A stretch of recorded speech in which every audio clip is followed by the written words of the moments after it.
tanto sabemos de comunicación? Hola, muy buenos días, profesor, compañeros. Gracias por darme la oportunidad de compartir con ustedes esta breve pero sustanciosa plática. Mi nombre es María Ruth Morales Murillo y como lo planteamos en un principio, vamos a ver qué tanto sabemos de comunicación. Partiendo de que la comunicación es un proceso a partir del cual transmitimos información, pensamientos, ideas. Todos nos comunicamos. La comunicación nos une.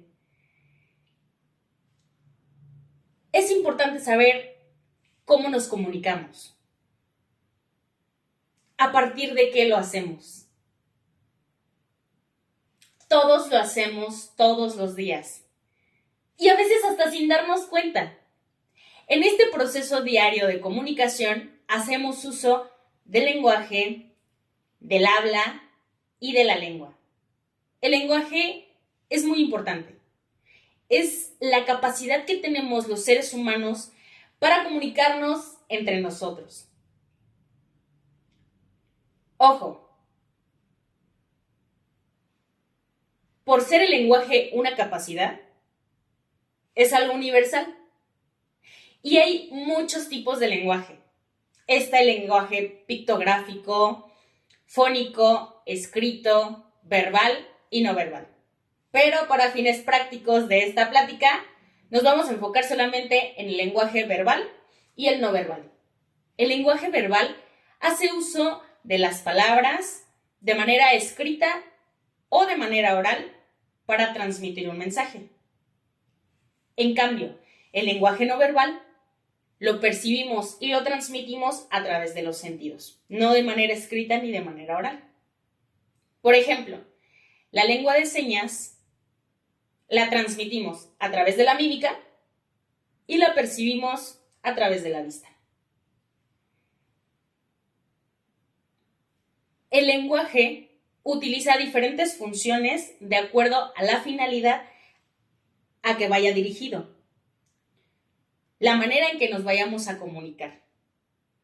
Y hay diferentes funciones del lenguaje propuestas por muchos comunicadores.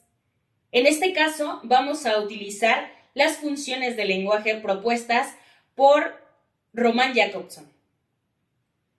Propone la función fáctica del lenguaje.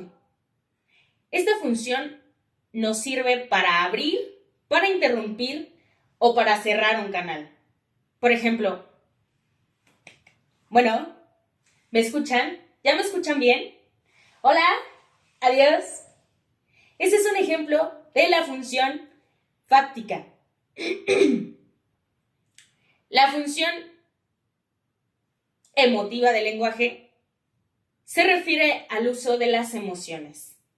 Queremos nosotros transmitir emociones a partir de esta función. Emociones, actitudes, sentimientos. Por ejemplo, soy muy feliz. Me siento muy nerviosa. En este tipo de función se hace en primera persona. Tenemos también la función poética del lenguaje. Y como su nombre lo dice, va dirigida a la poética, a embellecer el lenguaje mismo.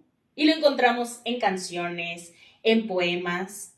Por ejemplo, el poema de El vino, que en un párrafo dice: el vino puede sacar cosas que el hombre se calla, cosas que queman por dentro, cosas que pudren el alma. Esa es una función poética del lenguaje. Tenemos también la función apelativa o conativa, en la que nos interesa saber la respuesta del receptor. Por medio de esta función nosotros podemos mandar, argumentar, preguntar, persuadir. Por ejemplo, ve a la tienda, tiende tu cama y vienes a comer. Tenemos también la función metalingüística del lenguaje. Y esta función la utilizamos para saber que compartimos la misma lengua. Por ejemplo, ¿A qué te refieres con la palabra plebe? Bueno, esta palabra nosotros la utilizamos en el norte para referirnos a las personas jóvenes. A las personas jóvenes les llamamos plebe. También hacemos uso de la lengua. Y la lengua es un conjunto de signos que nos permiten relacionar un elemento de la realidad con un concepto.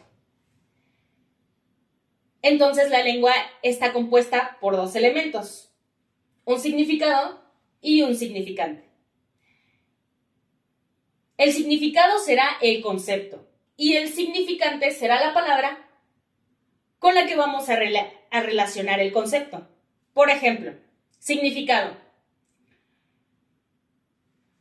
artefacto de madera con respaldo y cuatro patas. Significante: silla, la palabra silla. Y el habla. El habla es la manera personal en la que usamos la lengua para comunicarnos. Por ejemplo, en una situación de sueño. Alguien dirá, tengo sueño. Otra persona dirá, me voy a dormir. ¿I gonna sleep? En lengua de señas. Durante este proceso de comunicación intervienen un emisor, un mensaje y un receptor. Pero también en este proceso de comunicación nos podemos encontrar con diversas interferencias a las que vamos a llamar barreras de la comunicación. Y existen muchas barreras de la comunicación. Está la barrera física, que se refiere a una interferencia en el ambiente donde se está dando la comunicación. Por ejemplo, durante una llamada telefónica, si el teléfono no tiene buena señal, las palabras le van a llegar entrecortadas al receptor y no va a entender el mensaje que le están enviando.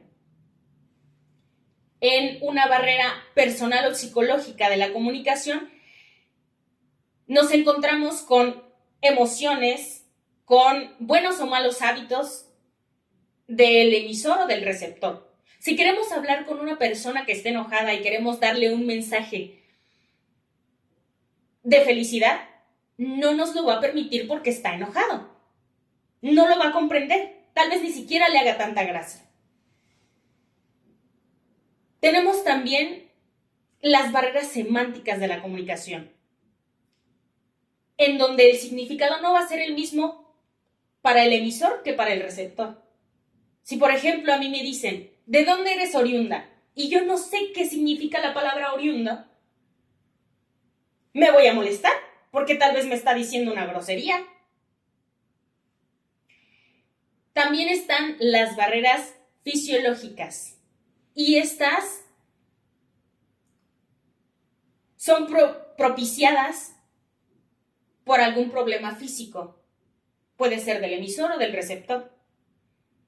Si yo quiero hablar con una persona que es ciega o que es sorda y yo no sé lenguaje de señas mexicano,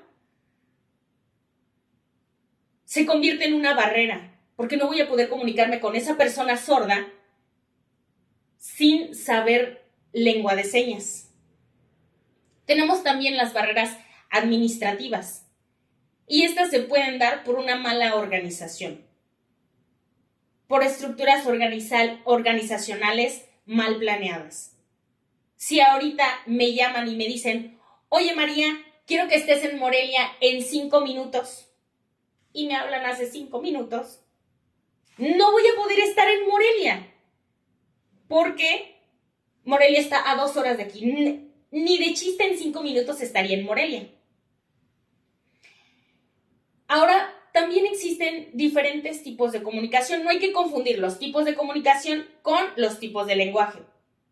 Los tipos de comunicación pueden ser intrapersonal, dentro de nosotros, interpersonal, de tú a tú, grupal, con un poco más de personas, o masiva o de masas, como por ejemplo en algún meeting de un diputado donde hay mucha gente, alguna conferencia de prensa. Esos son tipos de comunicación, para que no los confundamos con los tipos de lenguaje. La finalidad última de la comunicación es persuadir, ya sea a través de la oratoria o de la retórica. La retórica es el arte de hablar bien, de crear, de elaborar discursos gramaticalmente correctos. Y tenemos como padre de la retórica al gran Aristóteles. Para poder llegar a crear discursos gramaticalmente correctos, la retórica hace uso de recursos retóricos que pueden ser fónicos, como la aliteración, y un ejemplo de aliteración sería un trabalenguas. 3 tristes tigres tragaban trigo en un trigal. O semánticas, como la hipérbole. La hipérbole consiste en exagerar algo de la realidad. Tenía una sonrisa gigante para referirse a alguien que sonreía más de lo habitual o que sonreía mucho. Ahora, si hablamos de la oratoria es el arte de hablar en público.